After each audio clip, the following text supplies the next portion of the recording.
दौरान हम नेत्र बंद कर अपने शरीर का एहसास करते हैं, अपने आभ्यंतर अमूर्त शरीर का। चूंकि वह सुख का बना हुआ है, सुख का स्रोत है, इसलिए हमें अच्छा लगता है, अच्छा अनुभव होता है। हम निराकुलता का अनुभव करते हैं और शांत सुख का अनुभव करते हैं। अशांति मिटती है, कुछ सुख अनुभव में आता है। यह एक उपलब्धि हुई। इससे एक और उपलब्धि होना शेष रहता है। ये बहुत महत्वपूर्ण है। केवल सुख का अनुभव होना, जब हम ध्यान को अपने शरीर पर लाते हैं, आभ्यंतर अमूर्त शरीर पर, ये पहला कदम है। इसी की जब पुनरावृत्ति करते हैं तो एक और उपलब्धि होती है जो बहुत महत्वपूर्ण है, जिसके बिना मोक्ष मार्ग नहीं बनता है। केवल सुख की अनुभूति होने मात्र से कोई मोक्ष मार्ग हो गया, सो भी नहीं है। एक उपलब्धि होना वो शेष होता है। वह उपलब्धि है उपादेय अपनो अप्पा वही तच्चम हेयम।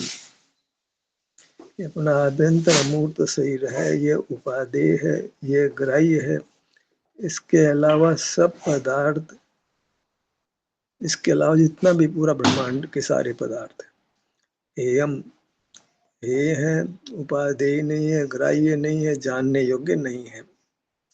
पर पदार्थ जानने में आते हैं तो कोई पदार्थ ज्ञेय नहीं रहता है, और जीव अपने आप को स्वभाव से ज्ञाता नहीं मानता है। ज्ञाता नहीं मानता है, अपनी वृत्ति को ज्ञान रूप नहीं मानता है। स्वाभाविक वृत्ति ज्ञान रूप नहीं है, मैं ज्ञाता नहीं हूँ। और बाह्य जगत मेरा स्वभाव से ज्ञेय नहीं है। अगर मैं शुद्ध स्वरूप से हूँ तो मुझे कोई बाह्य पदार्थ जानने में नहीं आते हैं, ज्ञान की वृत्ति उत्पन्न नहीं होती है, मैं ज्ञाता संज्ञा को प्राप्त नहीं होता हूँ। मैं एक आनंद मूर्ति होकर रहता हूँ, आनंद भोजी रहता हूँ। ज्ञाता शब्द बदलकर आनंद भोजी बनता है। ज्ञायक नहीं रहता, संवेदक हो जाता है। किसका? सुख का संवेदक हो जाता है। शांति की मूर्ति बन जाता है, सुख की मूर्ति बन जाता है, आनंद भोजी बनता है। अब यहाँ से फिर निसर्ग से ही, मतलब स्वभाव से वृत्ति अपनी ओर ढलने लगती है। ये पदार्थ को कौन ग्रहण करेगा? जैसे अग्नि कौन छूता, जब मान लिया कि अग्नि से जलते हैं, फिर उसको पढ़ाई नहीं पढ़नी पड़ती है। एक बार अग्नि के समीप जाकर देख लिया कि यहाँ जलेंगे, तो फिर वृत्ति सहज ही अग्नि से दूर रहती है। ऐसे ही समझ हम गेहूं के ज्ञान से दूर वर्तते हैं। ज्ञान रूप प्रवृत्ति मिटने लगती है सहज ही, बिना प्रयत्न के ही, और अपने अनुभव रूप होने लगती है। जहाँ सुख मिलता है वह जाने लगती है। जैसे पशु हैं, पालतू पशु हैं, दिन भर चरने के लिए जंगल में छोड़ देते हैं उनको, वो चढ़ते कि नहीं चढ़ते हैं, शाम को आ जाते हैं। उनको मालूम है कि शाम को घर पे भोजन मिलेगा, तो वहाँ उनके अपने आप ही, बिना यत्न के ही, ज्यादा बुद्धि तो है नहीं उनके पास, संस्कारित हो गई बुद्धि, घर पे भोजन मिलता है, और वृत्ति अपने नियमित समय पर घर की ओर आने लगती है। बस ऐसे ही है कि हमको एक श्रद्धा का भाव पैदा होता है कि उपादेय अपनो अप्पा। अप्पा नाम आभ्यंतर अमूर्त शरीर का है। ये एक कमी रह गई शास्त्रों में, उसको आभ्यंतर अमूर्त शरीर को आत्मा नाम दिया, जबकि अनुभव उसका आत्मा के रूप में नहीं होकर शरीर के रूप में होता है। तो पहले ही आभ्यंतर अमूर्त शरीर नाम देते, आत्मा नाम नहीं देते, तो बात बड़े आराम से बन जाती। शरीरम को अर्थम स्वरूपम, शरीर का क्या अर्थ है? हमारा स्वरूप है। तो ये बात आती भाई, हमको शरीर का एहसास करना, शरीर का अनुभव करना। कौन सा? आभ्यंतर मूर्त शरीर का, जो मूर्त नहीं है, इंद्रिय ग्राह्य नहीं, अनुभव में है, अनुभव में आता है बाल गोपाल सबको, उसका हमको अनुभव करना है। उसके अनुभव रूप ही हमारा स्वभाव है।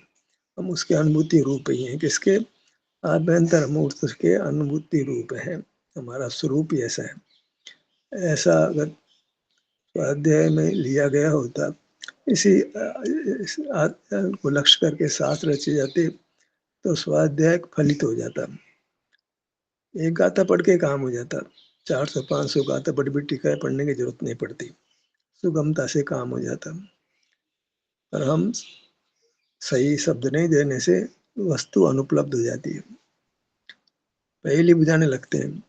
आत्मा कह करके हम पहेली बुझा रहे हैं जो सुलझती नहीं है।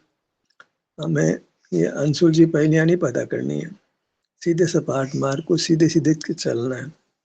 एहसास हमको शरीर का होता है, चेहरे का होता है, हाथों का होता है, पाँव का होता है, पेट का होता है, पीठ का होता है, ऐसे ही होता है।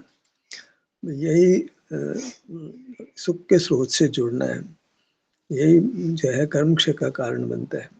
इसी को करते करते दर्शन में उपशम होता है, दर्शनों का क्षय होता है, अनंत अनुबंधी कसाय, तेरा प्रत्येकान प्रत्येकान संजुल सब कसाएं जाती है और जीव पूर्ण वितराग होकर के, वितराग माने निरंतर वितराग हो गए, अनुभूति में तो वितराग हो गया, वितराग भाव स्थायी हो जाता है, एक साथ नहीं होता। मतलब वितराग था तो पहली अनुभूति मैंने शरीर का एहसास किया तो वितराग हो ही गए, पर स्थायी वितराग नहीं होते। काम बनता है स्थायी वितराग होने से, हमको स्थायी सुख रूप होना है, अन्यथा तो कभी सुख कभी दुख, कभी सुख कभी दुख, ऐसे झूलता रहेगा। स्थायी सुख नहीं मिला, केवल इसी के आधार पर चलता रहा, कभी अनुभव किया कभी नहीं किया, तो फिर वो अनुभव ही समाप्त खत्म हो जाएगा, अनुभव रहेगा नहीं। तो अनुभव तो जीव को मुक्ति तक पहुंचाता है, और जीव उस अनुरूप पुरुषार्थ नहीं करता है तो मुक्ति को नहीं प्राप्त करता है, तो निश्चित ही वह अपनी इस अनुभूति को खो देता है।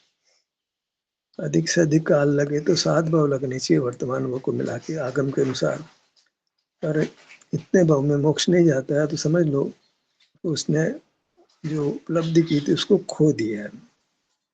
उपाधि अपनो अपा बही तचम हेम, इसको भूल गया, श्रद्धा का विषय को दूसरा बन गया, दूसरे पदार्थ को उपाधि मान लिया।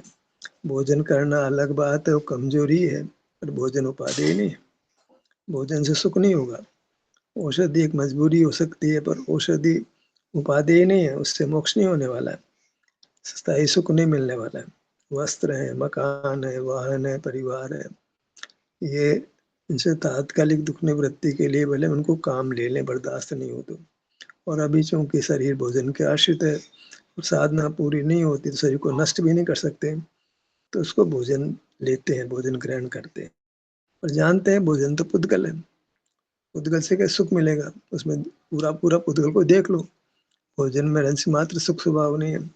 भोजन कर रहे हैं तो कर रहे हैं, अलग बात है, उससे सुख का क्या संबंध है। ठीक है, उससे एक अशुद्ध प्राण मिल जाता है, शरीर में कुछ बल पैदा होता है जो अशुद्ध प्राण है। अशुद्ध प्राण है तो अभी संसार दशा में उसकी जरूरत रहती है, अन्यथा मरण भी हो जाता है। तो हम एक स्थिति ऐसी बनी है, हम भोजन करते हैं, इन भोजन से मुझे मोक्ष मिलेगा ऐसा भोजन उपाधि है नहीं, व्यवहार से ही उपाधि है, निश्चय से भोजन बिल्कुल भी उपाधि नहीं है। मैंने उससे कोई कर्म निर्जरा होती है सो नहीं होती है, थोड़ी बहुत तो होती है, बिल्कुल नहीं होती है।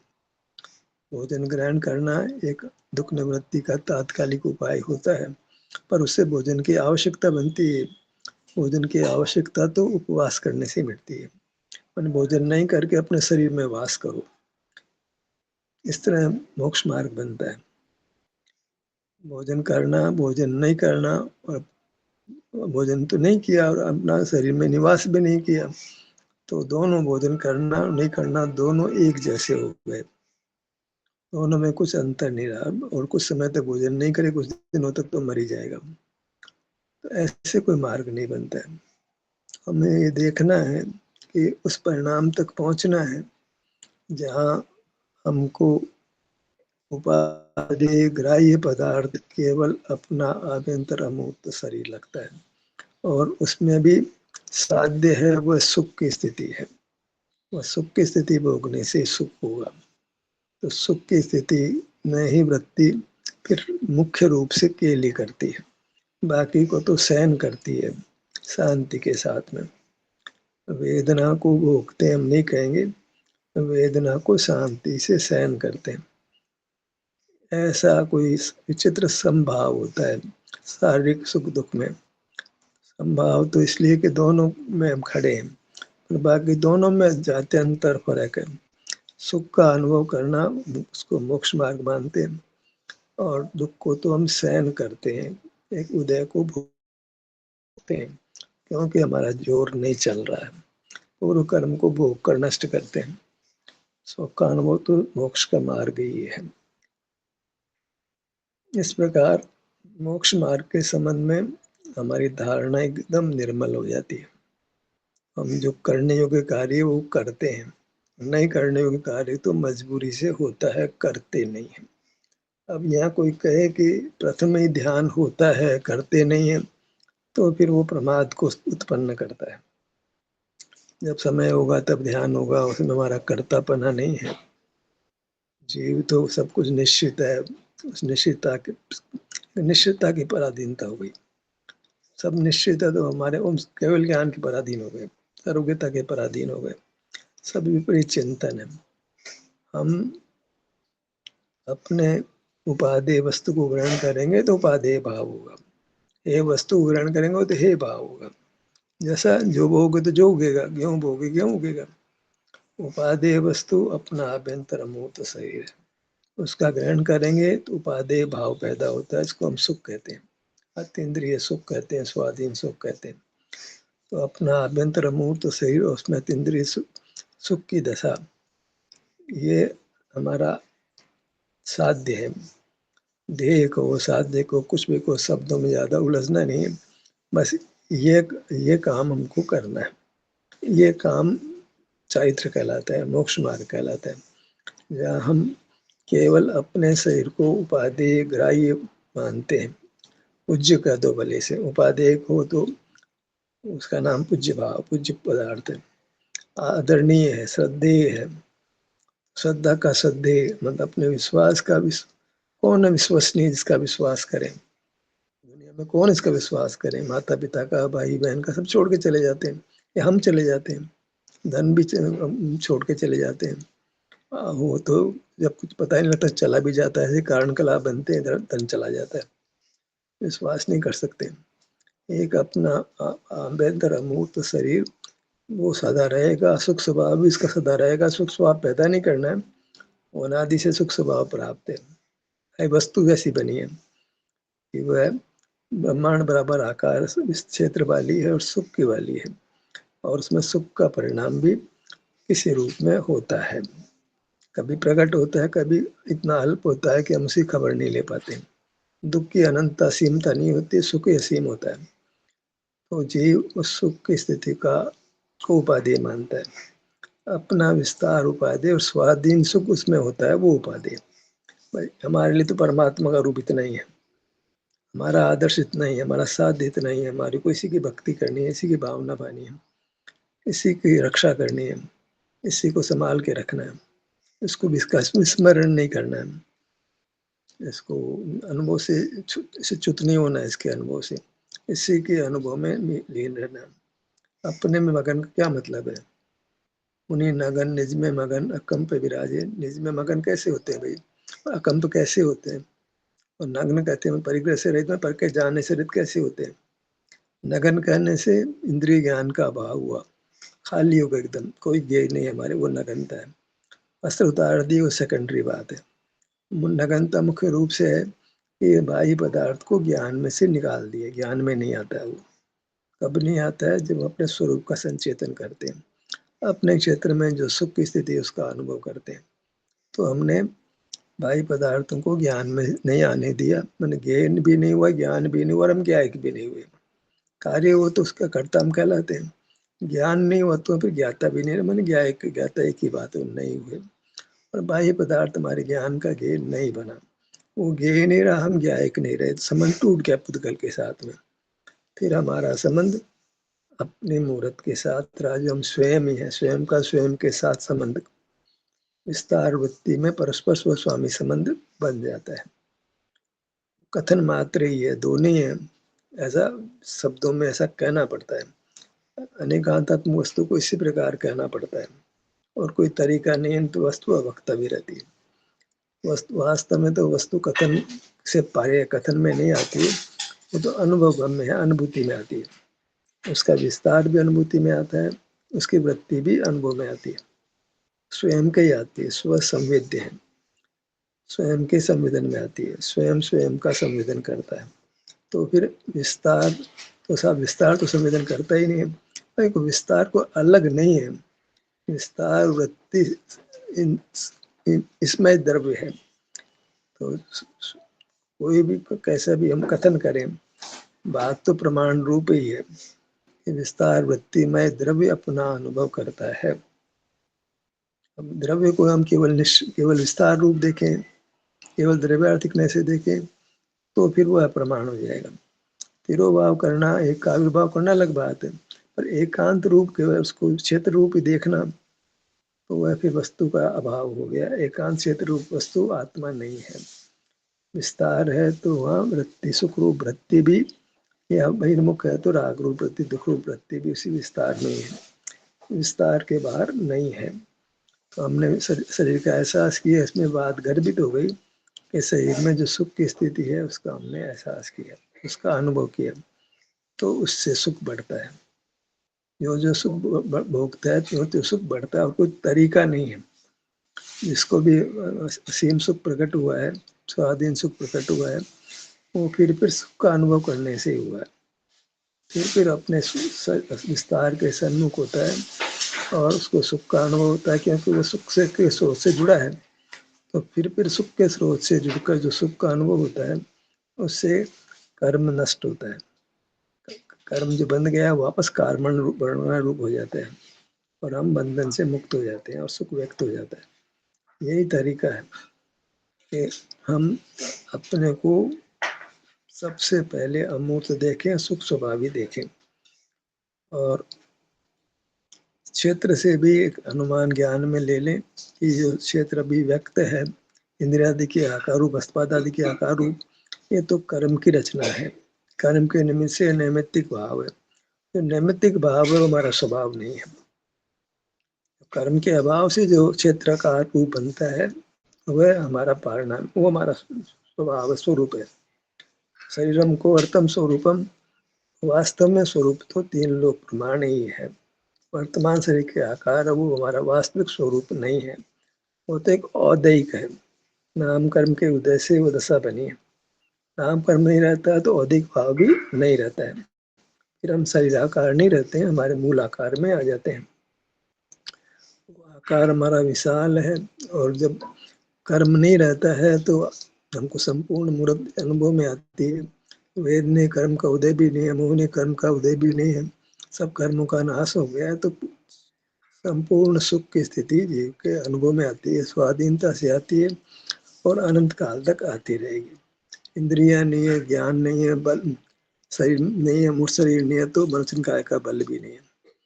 तो भगवान देखते जानते नहीं है, विचार करते नहीं है, बोलते नहीं है, और हिलते डुलते भी नहीं है। तो भगवान जैसे हिलते डुलते नहीं है, बोलते नहीं है, ऐसे ही हमको अनंत परमात्मा के स्वरूप को जानना चाहिए। बस अनंत परमात्मा के शरीर मौजूद है, पर वह ज्ञान और क्रिया उनके भी नहीं है, सिद्ध भगवान के भी नहीं है। ज्ञान क्रिया तो स्थूल दोष है, वो अनंत परमात्मा को कैसे हो सकता है। वचन स्थूल दोष है। हम मौन के गीत गाते हैं, मौन रहना चाहते हैं, मौन के गीत गाते हैं, उसी मौन को भगवान को खंडित करते हैं, तो उसमें स्ववचन बाधित हो जाते हैं। हम मौन हमारा स्वरूप है, तो अनंत भगवान का स्वरूप तो पक्का ही हो गया। जब बालक ही मौन है तो बड़ा आदमी तो मौन अपने आप ही हो गया। हमें मौन धारण करते हैं तो अनंत परमात्मा को मौन कैसे टूटेगा, नहीं टूट सकता है। वहाँ तो केवल सुख का ही भोग है, बस मूर्त शरीर भी बंधा हुआ है, और कदाचित असदा वेदने का कुछ अंश उदय में आ सकता है। जरूरी नहीं आए, पर है ऐसी, अभी नष्ट नहीं हुआ है। वेदने कर्म बचा हुआ है, साता वेदने का तो कोई प्रयोजन रहा नहीं, तो बाहर का उदय से तो कोई लेना देना उनको है नहीं। असाता वेदने सूक्ष्म अंश रहता है, तो उस कारण से, और नाम कर्म का कार्य देखा रहता है। तो दो बड़े दोष अनंत परमात्मा में रहते हैं। एक तो उनको असाता वेदने का उदय का होता है और एक शरीर आकार होते हैं, मूठ से बंधे होते हैं, बंधन मौजूद है। आकार जो है वो अपना स्वाभाविक नहीं है, वैभाविक आधार है, औदैहिक भाव है। क्षेत्र में व्यंजन पर्याय है, वो औदैहिक है, शुद्ध रूप नहीं है ऐसा। और स्थिति बनी हुई है उनके कि उनका सुख पूरी तरह व्यक्त नहीं है, क्योंकि सतह वेदने का उदय चंस में रहता है और आकार भी मूल आकार नहीं है। इसके अलावा सिद्ध भगवान में और अनंत भगवान में कोई अंतर नहीं रहता है। उनका विहार करना, पद्मासन छोड़ के खड़का सुनना, फिर विहार करना, फिर बिना शब्दों की वाणी होना, ये सब केवल कल्पना मात्र है। वास्तविक स्थिति ऐसी नहीं है। उपदेश होता है मोही जीव के द्वारा, जिसको मार्ग प्राप्त हुआ है, अभी स्वरूप में ठहर नहीं पाता है, तो वह मोक्ष मार्ग को कहता है। तो वहीं तक उपदेश है, उसके आगे उपदेश नहीं है। सबसे अधिक उपदेश चौथे गुण स्थान वाला करता है। पांच गुण स्थान वाले ने फिर वचन को जीता है, वचन बल को जीता है, तो उपदेश कम हो जाता है। छठे सात गुण स्थान में और कम हो जाता है। पर आठ में से तो उपदेश का कोई काम ही नहीं है। आठवें वाला छपक्षर नहीं मान रहा है, वो तो उपदेश देता ही नहीं। जब आठ गुण स्थान वाला है, कोई उपदेश नहीं है, वहीं दिव्य तो नहीं खराब है, कौन मना करता है? नहीं, स्वरूप ही नहीं है, अशुद्ध प्राण है। वाणी का होना अशुद्ध प्राण है और वह अनंत परमात्मा को नहीं हो सकती है। शब्द तो विचार पूर्वक ही बोले जाते हैं, ऐसे शब्द नहीं आते हैं, और बगैर शब्द की कोई वाणी बनती नहीं है। हम कल्पना भले ही कर लें, शब्द के बिना ज्ञान नहीं है। शब्द से ज्ञान की प्रवृत्ति होती है, बिना शब्द के ज्ञान की प्रवृत्ति नहीं होती। ये शब्द कैसे भी हों, वो चाहे कोई हारमोनियम के भी हो शब्द है वहाँ पर, तो उससे कुछ बात समझ में आती है। शब्द हमारे कंठ से भी बनते हैं, मोबाइल में भी शब्द बन जाते हैं, हारमोनियम बन जाते हैं, वो एक अलग बात है। पर मनुष्य को जो शब्द की प्रवृत्ति होती है, वो एक विशेष प्रकार की प्रवृत्ति है, जो कि अशुद्ध प्राण है। मोह की उदय की अवस्था में होती है, अन्यथा नहीं होती है। प्रयोजन मुख्य रूप से ध्यानाभ्यास का ही है। इस बात का दृढ़ भाव होना, उपाधि अपनो अपा। मैंने दोपहर के सत्र में भी कहा था कि पंच परमिष्टि उपाधि कोटि में नहीं आते, एक कोटि में आते हैं। ये अच्छी तरह समझ लेना चाहिए। अपनी मूर्त के अलावा सब सिद्ध भगवान भी एक कोटि में आते हैं, उपाधि कोटि में नहीं आते हैं। तब तो समझेंगे कि हमको समझ पैदा हुई है। यदि वो उपाधि कोटि में, पूज्य कोटि में आते हैं, तो समझ लीजिए कि दर्शन मोह का कार्य हमारे में बना हुआ है। पूज्य कोटि में मान श्रद्धेय कोटि में, श्रद्धेय को पूज्य को एक ही बात है। श्रद्धेय कोटि में, पूज्य कोटि में केवल और केवल हमारा आभ्यंतर अमूर्त शरीर आता है, जो सुख रूप से अल्पाधिक परिणमन करता ही है, अन्यथा वो उपाधेय कोटि में आएगा ही नहीं। पर उसमें उसका स्वभाव किसी अंश में व्यक्त रहता है, इसलिए उसकी उपादेयता बनी रहती है। इसी रूप से हम उसका ग्रहण करते हैं। जो अल्प सुख रूप से परिणत है, उसी का अनुभव करके हम पूर्ण सुख रूप होने वाले हैं। तो हमको क्या श्रद्धेय है, क्या पूज्य है, क्या ग्राह्य है, ये समझना पड़ेगा। किसको पाना है, किसको अर्श बनाना है। अपना ही आभ्यंतर अमूर्त शरीर जो सुख रूप से परिणत है, वही हमारा श्रद्धेय है, वही पूज्य है, वही हमारा आदर्श को बोले इसे, वही वही देखने लायक, उसको आदर्श कहते हैं। आदर्श का मतलब अनुभव करने लायक। अनुभव करने लायक अपना आभ्यंतर अमूर्त शरीर है, उसकी सुख की दशा है, सुख की अवस्था है, जो अतीन्द्रिय है, स्वाभाविक है, स्वाधीनता से उसका अनुभव होता है। ज्ञान की तरह वो पराधीन नहीं है, परोक्ष नहीं है, वह स्वसंवेदन प्रत्यक्ष है। इस कारण से उसकी उपादेयता है। तो हमारी में श्रद्धा के स्तर पर भाने लायक क्या है? आत्म भावन भावता जीव लय केवल सुख रे। आत्म भावना है। आत्मा क्या है? ये आभ्यंतर ये आत्मा है, और कैसा है? अभी आंशिक सुख रूप से परिणत है, माने उसमें कुछ सुख की दशा पाई जाती है, अल्प हो बलि से, उसके बिना नहीं रहता है वो। तो इस रूप से हमारा शरीर है, वो है, उसी को भाना है। आत्मा भावन भावता, तो ये सब का जाल, जो कि बोलने वाले को खबर नहीं कि किसको आत्मा कह रहा है। वो ज्ञान को ही आत्मा कह करके आत्म भावन की बात करता है वो। जहाँ जहाँ आत्मा शब्द है, वहाँ समझ लो कि वह जीव ज्ञान में खड़ा है, ज्ञान को अपना स्वभाव मानता है। जिसने अनुभव किया है, सब संवेदन किया है, वो तो अपने आभ्यंतर अमूर्त शरीर को अपना स्वरूप मानता है, उसकी भावना बाता है, उसी को लक्ष्य में लेता है, उसी का संवेदन करता है। जहाँ तक आत्मा शब्द है, आत्मज्ञान शब्द है, वहाँ तक समझ लीजिए कि वो व्यक्ति अनुभव के स्तर पर नहीं पहुंचा है, तो वो तो केवल शब्दों के जाल में रुका हुआ है। शब्दों के जाल तक तो मोक्ष मार्ग नहीं है। मोक्ष मार्ग शब्दातीत होने का नाम है। वहाँ शब्द नहीं है, अनुभूति है, सिर्फ संवेदन है। शारीरिक सुख या दुख जो भी है उसके अनुभव रूप है। शारीरिक दुख का अनुभव तो एक बलजोरी से है, अन्यथा उपादेय जो बनता है, श्रद्धेय जो बनता है, पूज्य बनता है, वेदना वाला, वेदना पूज्यता का भाग नहीं बन सकती है, वो पूज्य नहीं होती है। सुख रूप से परिणत हमारा आभ्यंतर मूर्त शरीर वही उपादेय कोटि में आता है, वही वास्तव में हम है, वही वास्तव में मेरा स्वरूप है। वेदना मेरा स्वरूप नहीं है, श्वासोश्वास मेरा स्वरूप नहीं, धड़कन फड़कन हमारा स्वरूप नहीं है। हमारा स्वरूप सुख परिणत अपना शरीर, वो हमारा स्वरूप है।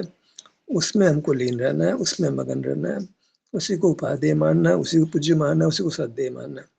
तो फिर गाड़ी स्पीड लेती है, क्यों? कर्म बहुत बंद है, अनादि से कर्म बांधते रहे हैं, तो स्पीड तो आनी चाहिए, नहीं तो कितना कितना काल कर्म क्षय में लग जाएगा। अनादि से बांध रहे हैं तो अनंत काल तक कर्म थोड़ी काटना है। अधिक से अधिक वर्तमान भाव मिला के 7 भाव, अधिक से अधिक, इससे अधिक कर्म काटने में समय नहीं लगता है। कब? उपाधेय अपनो अप्पा बही तच्छम हम। अप्पा शब्द की जगह आभ्यंतर मूर्त शरीर कैसा, जो अभी कुछ अंश रूप से नियम से परिणत है ही है, तो वैसा हमारा आभ्यंतर मूर्त शरीर है, वही हमारी श्रद्धा कोटि में है, उपाधेय कोटि में, पूज्य कोटि में। बाकी में तो केवल पराश्रय है, इंद्रिय ज्ञान और संसार मार्ग है। ये सत्र यही समाप्त होता है। आपकी सहभागिता के लिए धन्यवाद।